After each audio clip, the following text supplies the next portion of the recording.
আসসালামু আলাইকুম। চা খাচ্ছি। চা খেতে খেতে দুই তিনটা ইনফরমেশন একটু শেয়ার করি। মেইনলি কথা বলবো টাইফয়েড ফিভারের পরীক্ষা নিয়ে। টাইফয়েড ফিভারের কনফার্মেটরি ইনভেস্টিগেশন ব্লাড কালচার, এটা আমাদের মনে রাখতে হবে।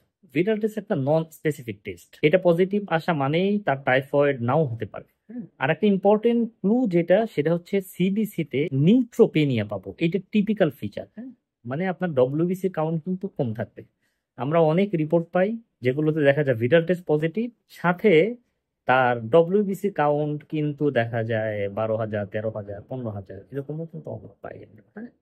সো সিবিসি নিউট্রোপিনিয়া থাকবে, ভিটাল টেস্ট পজিটিভ থাকতে পারে, সাথে অনেক সময় আমরা পেটে হাত দিয়ে কোনো স্প্লিন পাই না, কিন্তু যদি ভালো সোনোলজিস্ট দিয়ে আল্ট্রাসোনোগ্রাম অফ হোল অ্যাবডোমেন যদি করি, তাহলে কিন্তু তার স্প্লিনটা বড় হতে পারে।